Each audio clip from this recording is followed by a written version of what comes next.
Primeiro, se você já tem o link do nosso canal, é só clicar que vai automaticamente para nossa página. Mas caso você não tenha nosso link, então você vai no site do YouTube e digita Seduc SC Play. Vai ter essa opçãozinha aqui e é só clicar nesse botão de inscreva-se. Feito isso, aparecerá esse sininho ao lado. É só clicar e colocar para todas as atualizações. E pronto! Agora as notificações irão chegar para você em primeira mão. E você poderá assistir nossas lives e nossas videoaulas em qualquer lugar da sua casa, no seu conforto, em qualquer aparelho. Seduc SC Play.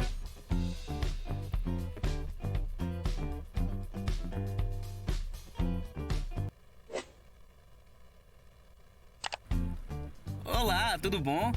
Nós, da Secretaria da Educação, agradecemos a sua participação em nossas lives e estamos muito felizes em poder ajudar você nesse tempo tão complicado. Mas...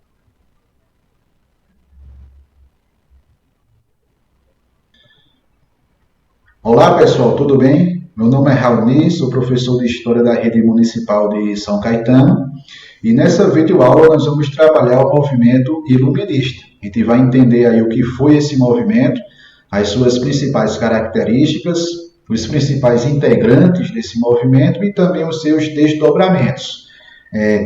A influência, que esse movimento ele terá para as gerações posteriores.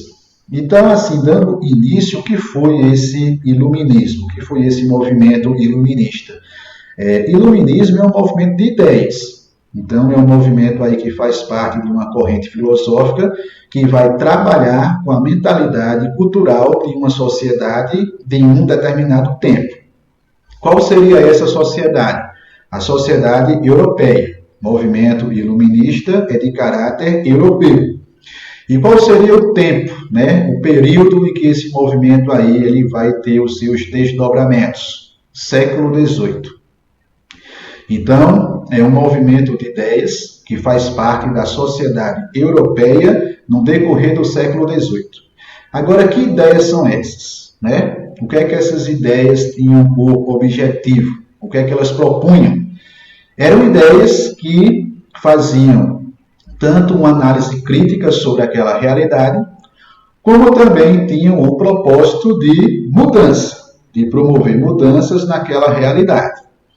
Então, vamos entender qual era a realidade, do século XVIII da sociedade europeia, para que esse movimento aí, ele tenha os seus frutos, ele tenha o seu desenvolvimento. Bem, durante o século XVIII, a Europa, politicamente, ela vivia um sistema que nós chamamos de antigo regime europeu. E a principal característica desse antigo regime era justamente a existência de estados autoritários, estados onde eram governados por uma única pessoa, e essa única pessoa tinha o poder de controle de toda aquela sociedade. Essa pessoa é justamente a figura do soberano, que são os reis. Então, politicamente, dentro dessa Europa, você tem um continente dividido em reinos. Em cada reino desse, você vai ter a figura do soberano, que, de forma autoritária, governa aquela população e o seu rei. Economicamente, aquela sociedade, ela vivia o processo de crescimento e de expansão das atividades comerciais e iniciava aí os primeiros passos para o início da atividade industrial. A Inglaterra, no decorrer do século XVIII, ela vai fazer a Revolução Industrial. E aí você vai ter o primeiro momento da atividade industrial dentro daquele continente, processo de industrialização, seu início. Socialmente, aquela população ela estava marcada por uma sociedade bastante rígida, com a existência de muitas hierarquias, onde a posição do indivíduo socialmente era determinada pela sua origem e não pela sua situação financeira. Ou seja, a origem de um indivíduo é o que determina a posição que ele ocupa naquele meio social. Se ele teve uma origem nobre, então ele faz parte da nobreza, que é um grupo privilegiado naquele momento. Se ele não nasceu nobre, então ele faz parte dos comuns, então faz parte aí de um grupo social que tem uma situação de vida muito mais difícil, né? E dentro de um contexto de exploração. Então, a determinação, a posição social do indivíduo é pela sua origem, se é nobre ou se é não nobre, e não pela questão econômica, né? Pela sua situação financeira que ele se encontrava. Lembrem que no decorrer do século XVIII, a sociedade europeia ela está em processo de transformação, tá certo? Mas mesmo com essa transformação, os valores que ainda vigoram socialmente eram valores, né, do passado, que tem as suas raízes lá no período medieval. Então aí você tem a grande marca dessa sociedade do século XVIII na Europa, por ser uma sociedade bastante rígida e bastante dividida em hierarquias, né, socialmente falando.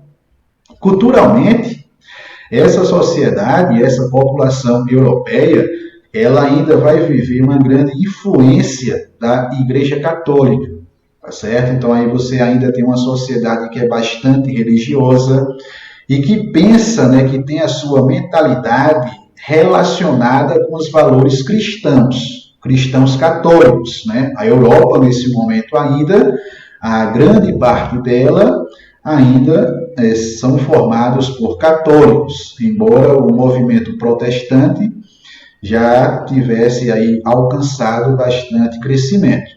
Mas, de uma forma geral, e politicamente, culturalmente falando, o continente europeu ele ainda era um continente bastante preso ali ao pensamento religioso católico, que isso também são heranças lá do período medieval.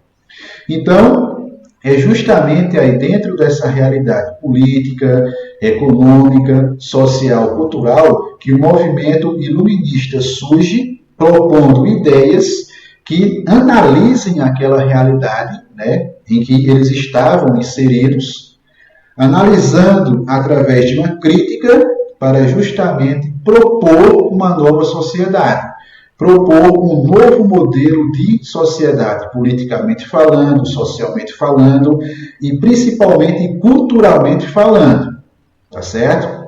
O próprio nome iluminismo, ele vem de iluminar. Então seria mais ou menos aí usando essa metáfora, iluminar aquela sociedade, para que ela saísse, né, daquela prisão, né, de um pensamento puramente religioso para um pensamento mais humanizado, um pensamento mais racional, onde a racionalidade esteja acima dessa questão espiritual, religiosa. Beleza? Eu vou colocar aqui no slide alguns pontos que eu levantei. E em cima deles vou tecer outras discussões para que vocês possam entender melhor aí essas características iniciais, né? Que vão aí fazer parte dos iluministas e da realidade onde eles estavam inseridos. Então aqui temos o iluminismo, o seu sentido aí de ser, né? De um movimento de corrente filosófica que vai justamente ali trabalhar com a mentalidade, que vai propor a criação de ideias. Essas ideias elas servem para uma análise da realidade onde esses iluministas estão inseridos, como também para propor mudanças, né? Mudanças nas estruturas dessa população, dessa sociedade. Então aqui nós temos as principais críticas. Então, inicialmente críticas ao sistema político, vigente daquele momento que nós chamamos de antigo regime europeu. Aqui eu coloquei as principais características desse antigo regime, tanto politicamente como também socialmente. Então, como já foi falado, que o Estado que representa o governo, né, a representação do governo, ele é controlado, está nas mãos de um soberano, que de forma autoritária controla e governa esse Estado. Agora, de onde vem o poder desse soberano? Os soberanos, eles não eram eleitos. Aqui você não tem um processo eleitoral, onde a população participa, né, e elege ali o seu representante. Então, esse soberano, ele é legitimado justamente pela figura da igreja. Então, por isso que nós temos dentro dessa realidade política justamente a união do Estado, que é o governo, com a igreja, que representa aí o poder religioso daquele momento. E essa igreja é justamente a Igreja Católica. Embora a Reforma Protestante, no decorrer do século XVIII, já tivesse atingido diversas áreas do continente europeu, politicamente e culturalmente, a Igreja Católica ela ainda vai exercer um grande poder. E é justamente sobre essa legitimidade, né, papal dessa igreja que nós vamos ter aí a criação do direito divino dos reis. A figura do soberano, que são os reis, eles possuem a sua legitimidade de poder para governar a partir desse direito divino, a partir de Deus. Então, dentro dessa mentalidade, a igreja ela tem uma importância fundamental de garantir a legitimidade desse poder real a partir de um consentimento de Deus. Então, aí você tem essas relações entre política e religião que estão juntas, que estão unidas. As relações sociais, né, as camadas sociais que formam essa sociedade, e essas relações elas são estabelecidas a partir de uma rígida hierarquia. Os grupos sociais eles são distintos, e essa distinção ela vem pela sua origem, como já foi falado. Aquela pessoa que tem uma origem nobre faz parte da nobreza. Então, vai ser aí um grupo altamente privilegiado. E aquela pessoa que não tem essa origem nobre vai ser um comum, então vai estar inserido em uma realidade muito mais de exploração do que de privilégios. A estrutura política dessas sociedades, elas trazem essa falta de representatividade. Por que isso? Porque se os soberanos eles não são eleitos, né? Então se não tem aí um processo eleitoral, né, que possa contribuir para que a população participe nas decisões políticas, ao menos de legitimar a escolha, né, desses soberanos, daquela pessoa que vai governar uma sociedade, um país naquela realidade. Como não existe esse processo eleitoral, como a população, né, ela não participa na escolha, então esse governo ele não é um governo que vai representar os interesses dessa população. E o que é que os reis representam? Representam os seus únicos interesses. Representam ali as camadas que o apoiam, que é justamente a nobreza e o clero. A nobreza, um grupo privilegiado dentro desse meio social, e o clero, que representa aí a alta hierarquia da Igreja Católica. Então, o governo, né, dentro desse antigo regime, dentro dessas sociedades autoritárias dos reis, é um governo que representa os interesses de um pequeno grupo dentro dessa sociedade, e não da população como um todo. E a população ela é totalmente excluída, né, desse processo de eleger, de participar, de escolher aí os seus líderes. Então, nós temos aí uma característica bastante forte dentro aí desse meio social politicamente, é a falta dessa representatividade, desse poder político. Outra característica que envolve aí também a sociedade é justamente uma censura. Então, essa população, ela vive dentro de um processo de controle, tá certo? Controle de quê? Controle das informações que circulam nesse momento, controle do processo educacional, visto até que no século XVIII A população que tem acesso à educação era justamente os grupos mais privilegiados, né? Essa educação não era aberta para todos. E também o controle sobre a imprensa, né? A divulgação aí de ideias, né? Divulgação de informações de uma forma geral.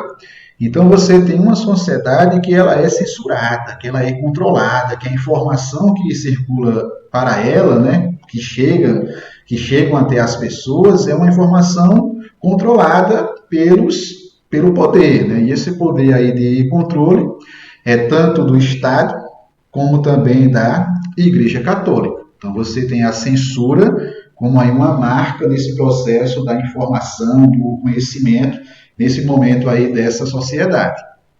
Outra característica é a falta da liberdade individual, né? Essa população, né, os grupos sociais, eles não são entendidos dentro de uma igualdade, pelo menos uma igualdade ali perante uma lei. Não existe isso. Existe uma grande diferenciação social a partir das origens, né? Uma origem nobre e uma origem não nobre. Então, essa liberdade individual, né, que é tão visível no nosso mundo atualmente, nesse período aí da história, ainda era algo inexistente. Então, nós vimos aí a realidade em que estavam inseridos, né, os pensadores iluministas e também os principais pontos aí que foram alvos de críticas por parte desse movimento. Agora, se por um lado você elabora críticas, por outro você propõe mudanças, você propõe uma nova realidade, né? Uma criação de uma nova realidade. Então, partindo dessa perspectiva, o que é que os pensadores iluministas eles defendiam, né? Que nova realidade seria essa aí defendida por eles? Primeiramente, né, vocês viram e tal que eles eram totalmente contrários à existência do autoritarismo, dos estados autoritários. Então, esse antigo regime europeu e o seu autoritarismo foi duramente criticado por esses pensadores. Então, o que é que eles propõem? O que é que eles defendem? Um Estado muito mais flexível, né? Um Estado onde os poderes eles estejam diluídos em diversas instituições, para que uma única pessoa não passe a controlar todos os poderes que um governo possui. E que poderes seriam esses? Nós podemos dividi-los em 3. Então, nós vamos ter o poder executivo, que vai ter aquela função de administração, né? Administrar o Estado, o governo, os recursos, né? Adquiridos pelo aquele governo. Nós vamos ter o poder legislativo, que ali seria o poder de criação de leis, e as leis que iriam reger, né, toda uma sociedade e reger o próprio governo. E também nós teremos aí o poder judiciário, que é o poder de fiscalização das leis, né, que vai garantir que a lei ela seja cumprida. Então, nós temos aí esses 3 poderes que formam o governo, certo? E que durante o antigo regime estavam concentrados unicamente nas mãos de uma única pessoa, que é a figura do rei. Então, essa maneira de controle é criticada pelos iluministas, é uma crítica, né, que eles desenvolvem em cima disso, e eles propõem que o Estado seja dividido entre esses 3 poderes. E cada instituição dessa, executivo, legislativo e o judiciário, eles tenham a sua independência, então sejam poderes autônomos. E um poder, ele não é maior do que o outro. Eles estão ali em igualdade, tá certo? Os 3 poderes aí. Então, isso foi uma proposta de um pensador francês. A maioria dos pensadores iluministas, eles são franceses, né? A França vai ser um grande berço aí dessa cultura, desse movimento iluminista. Então, nós temos aí um pensador francês, que é o Montesquieu, onde ele vai justamente aí propor essa divisão do Estado, né, combatendo o autoritarismo até então vigente na Europa desse antigo regime. Outra defesa deles, né, outro objetivo que eles pretendiam alcançar é justamente a separação do Estado e da Igreja. Então nós vimos que o poder dos reis, que ele advém de uma concessão divina, então a Igreja é quem faz o papel de legitimar aquele poder dos soberanos. Então Estado e religião, Estado e Igreja estão unidos, né? Uma coisa se confunde com a outra. Então eles criticam essa estrutura e eles querem justamente o quê? A separação do Estado e da Igreja. Automaticamente, quando você separa o Estado da Igreja, o poder religioso ele não tem mais uma grande interferência nos rumos do poder político. Então isso aí também é uma coisa proposta e defendida aí pelos iluministas. Essa separação do Estado da Igreja, ela inclusive defende, né, são os primeiros caminhos para a construção do Estado laico, que é justamente aquele Estado que não possui nenhuma religião oficial e que garante a liberdade religiosa. Então, se dentro do antigo regime a população ela tinha aquela obrigatoriedade de seguir os padrões cristãos, principalmente católicos, dentro de um Estado laico, ou seja, onde a igreja é separada dele, você tem a liberdade religiosa. Você pode seguir qualquer tendência que você tenha mais feição, né, dentro das várias religiões que existem pelo mundo, ou então você pode até não ter nenhuma religião. Aí você é livre para escolher, é livre de escolha, né, sobre essa questão religiosa.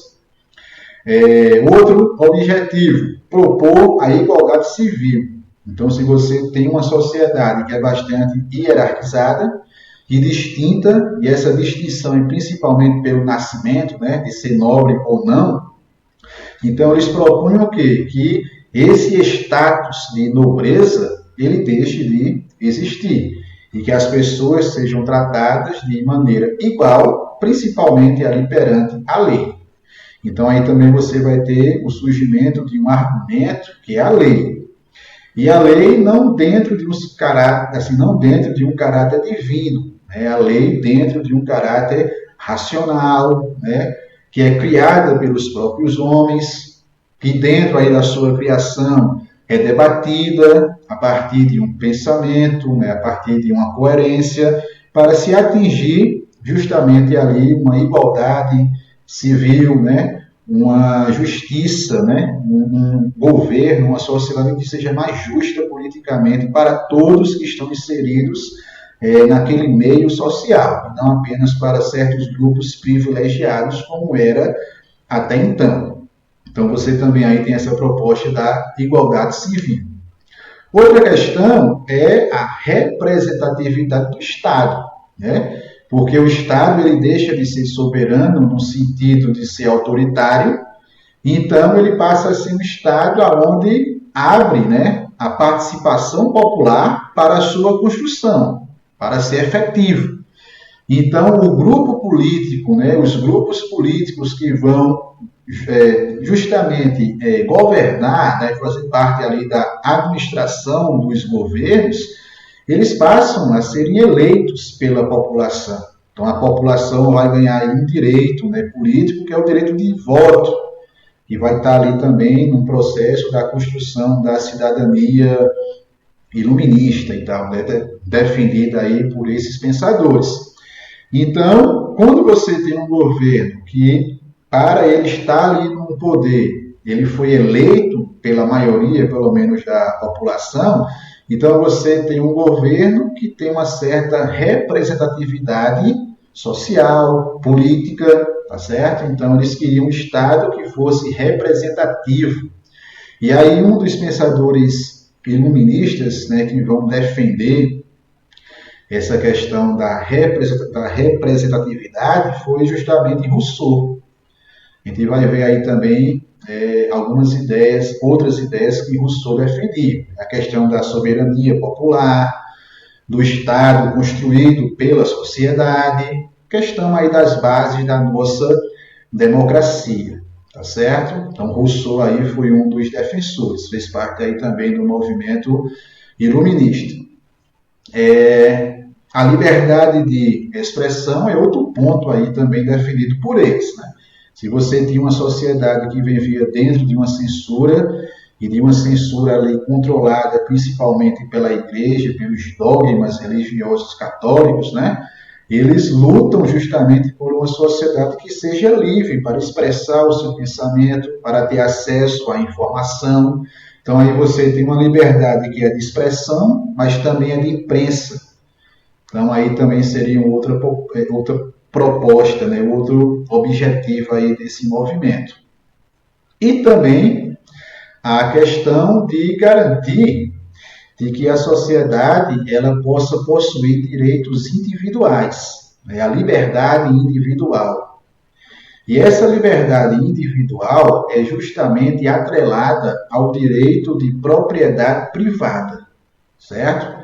Porque quando você pega socialmente essa Europa no decorrer do século XVIII, você tem um grupo privilegiado que é formado pela nobreza e pelo clero, certo? Os nobres e os membros da alta hierarquia da Igreja Católica, mas também temos, né, outros grupos que não são nobres que estão justamente em ascensão econômica, que é a burguesia. A burguesia é um grupo, né, formado ali a partir da expansão das atividades comerciais e que também vai estar inserida no desenvolvimento industrial, que tem início lá na Inglaterra nesse momento aí do século XVIII. Então, essa burguesia ela está sedenta por direitos políticos, por garantias constitucionais na forma de lei, e também sedenta para aumentar as suas riquezas, já que ela vinha cada vez mais aí aumentando a sua importância dentro dos estados europeus, importância principalmente aí econômica. Então, essa garantia da liberdade individual é principalmente relacionada à ascensão desse grupo da burguesia economicamente ativa, né, dentro da Europa, justamente para garantir o direito à propriedade privada, que aí vai adentrar a outras questões que envolvem o liberalismo econômico, que aí já é uma ideologia política, econômica, que nós vamos trabalhar em aulas posteriores, né? Vamos focar nessa videoaula de hoje apenas nas ideias iluministas, tá certo? Mas temos aí também essa configuração burguesa de sociedade e de garantias, principalmente aí para se ter acesso à livre iniciativa privada, beleza? Eu vou colocar aqui outro slide com essas características que eu falei agora e vamos pontuar outras observações. Então aqui temos as principais propostas, o que eles defendiam, certo? De acordo com as propostas e com esses objetivos, eu vou pontuando aí alguns pensadores, né? O nome de alguns pensadores e as suas ideias, que marcam aí esse movimento iluminista. Então, primeiramente, nós vamos ter aí a divisão dos poderes do Estado, e aqui nós temos a figura de Montesquieu, certo? Que vai propor justamente a criação dos três poderes, né? O Estado dividido aí em três poderes autônomos. Aí você teria o poder executivo, o poder legislativo e o poder judiciário, certo? Separação do Estado e da Igreja, então aí garantindo com isso a liberdade religiosa, e são os primeiros passos para a criação do Estado laico, aquele Estado que garante, né, que a população possa seguir a tendência religiosa que ela mais tiver afeição, ou até não seguir nenhuma tendência religiosa. Então você é livre para ter essa escolha. A igualdade civil, que é a questão da igualdade perante a lei, e essa lei é justamente entendida como sendo o quê? Fruto da criação humana, da razão humana, certo? Então, esse espírito que a lei, né, iluminista vai adquirir é justamente na formação da composição dos governos, que devem seguir essas leis para governar suas nações, né? E garantirem aí a justiça social. Logicamente que aqui nós estamos diante do século XVIII. Então, justiça social tem seus limites, né? Nós não podemos também pensar que só foram flores essas propostas, em que toda a sociedade vai, né, sentir aí os anseios e vai conseguir a ascensão social e vai garantir direitos de uma só vez. Não, né? Esse processo aí é uma construção social, uma construção, né, de lutas, de organizações, de movimentos e tal.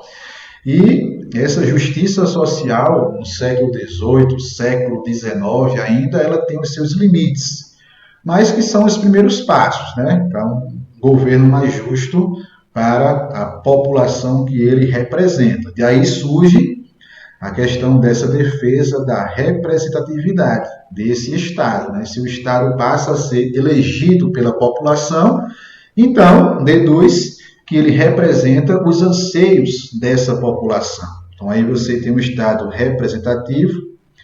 A figura de Rousseau é o que vai, né, defender, propor essas ideias, garantindo aí a soberania popular, que é quando a população tem voz, né?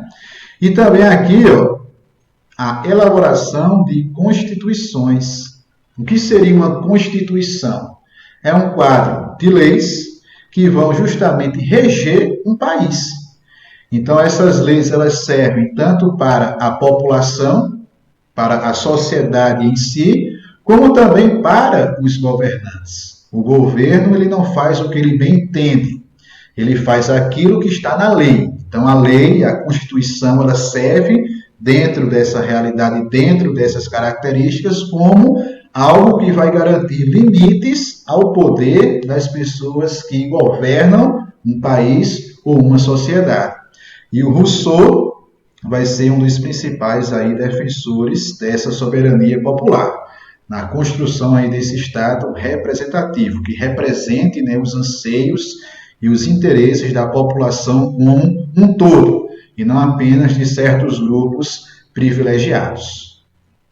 Defendido é a liberdade de expressão, atrelado também à liberdade de imprensa, certo? Então aqui você tem aí essa proposta de que a população, de que a sociedade, ela possa expressar aquilo que pensa, né? Ela possa ser livre em seu pensamento, né? E expressar esse pensamento.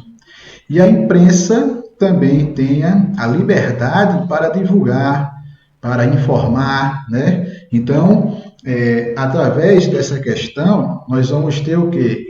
Uma sociedade onde a informação, o conhecimento, ele circula livremente, certo? Então, eles são contra aquela censura, faziam críticas a todo o processo de censura que até então existia, controlado ali pela Igreja Católica, principalmente, né? Ela vai ter um papel fundamental nesse controle das informações e no conhecimento que a população tinha acesso. Então, essa crítica é em cima justamente dessa censura que se vivia, tá certo? Garantindo aí o livre pensamento e a expressão desse pensamento e também a livre imprensa. Aí dentro dessa característica, né, dentro desse propósito, nós vamos ter aqui esse pensador que é o Voltaire. Voltaire também ele vai ter aí a sua participação dentro desse movimento iluminista, e eu trouxe aqui até uma frase que historicamente foi atribuída a ele. Só que não tem assim uma certeza, né? Não tem documentos que realmente comprovem que essa frase aqui tenha sido dito por Voltaire. Mas é uma frase que ela é bastante interessante, que ela expressa justamente essa livre expressão, né? Essa liberdade aí tão defendida pelos iluministas. Ela diz aqui, ó, posso não concordar com o que você diz, mas defenderei até a morte o seu direito de dizê-lo. Então aqui está expresso nessa frase justamente essa questão de você ser livre para dizer aquilo que pensa, para concordar, para apoiar, para tecer críticas, certo? E o Voltaire, historicamente aí, ele é atribuído, tá certo? Principalmente aí por essa característica. Outro ponto é a defesa das liberdades individuais. Essa liberdade individual, no decorrer do século XVIII, está relacionada diretamente a um direito, que é justamente o direito à propriedade privada. Por isso que essa liberdade, né, a defesa dessas liberdades individuais, ela vai estar atrelado à ascensão da burguesia dentro dessa sociedade europeia. Burguesia é aquele grupo formado pelos comerciantes, pelos primeiros industriais, que começam a crescer dentro dessa sociedade, principalmente no seu lado financeiro, né, no seu lado econômico. Então, a burguesia é um importante grupo que vai controlar a economia desses estados europeus. Então, a ascensão desse grupo social requer justamente aí uma luta por essas liberdades individuais, entendida nesse contexto aí como sendo o direito à propriedade privada. Agora, como é que os iluministas, né, como é que esse movimento aí, ele conseguia divulgar as suas ideias e fazer com que essas ideias elas chegassem até a população? Bem, embora tivesse toda uma censura e um controle aí por parte da igreja, né, para ver aquilo que circulava de informação e de conhecimento para a população, os iluministas, através da imprensa, tá certo? Então, por isso que eles defendiam aí uma imprensa livre para publicar, para justamente expandir esse conhecimento para toda a sociedade.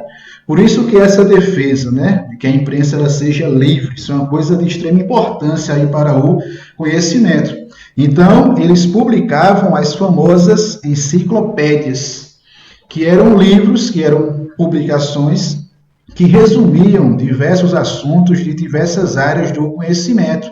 História, filosofia, ciências, física, certo? Então, através dessas enciclopédias, que foram organizadas por esses dois pensadores aqui, que também fazem parte dos iluministas, o Denis Diderot e o Dan Alembert, certo? Eles organizam essas enciclopédias e, através da imprensa, através da publicação desse material, eles conseguem divulgar suas ideias, eles conseguem fazer com que essas ideias iluministas cheguem até o público, cheguem até a população. Embora a igreja combatesse esse processo, né? Ela combate tanto a liberdade de imprensa, como também combatiam esses escritos iluministas. Mas mesmo com aquela censura, né, que até então existia, consegue-se fazer uso da imprensa e divulgar aí as ideias e todo esse pensamento iluminista. Partindo aqui para essa gravura aqui, ela representa justamente aí esse iluminismo, né? Então aqui você tem a metáfora da luz, que justamente traz o quê? Traz sabedoria, traz conhecimento para aquela sociedade até então, né, que não tinha tanto acesso a informações. Então você vê que essas pessoas que estão aqui do meu lado direito, são pessoas que viviam o quê? Na ignorância, então viviam nas trevas.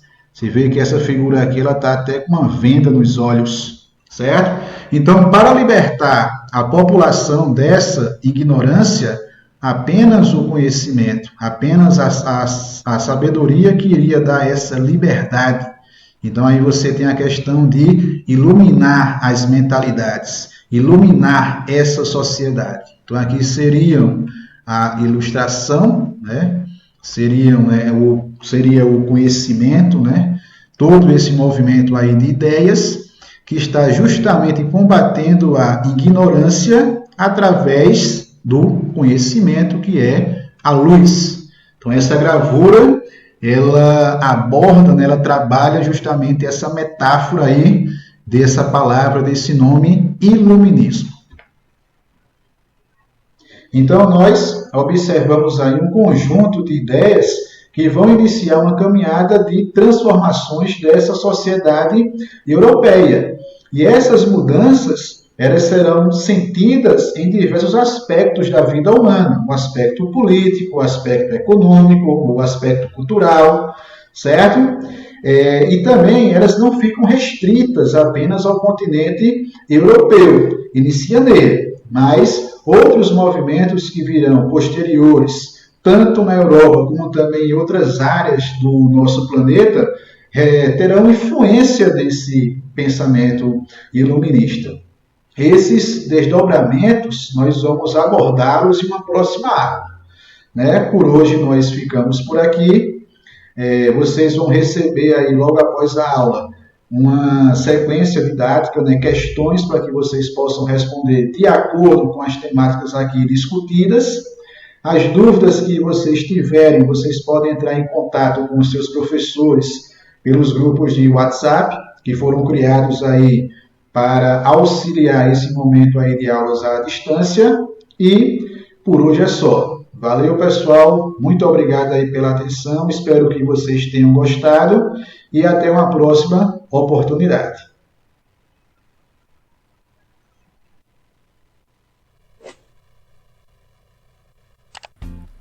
Olá, tudo bom?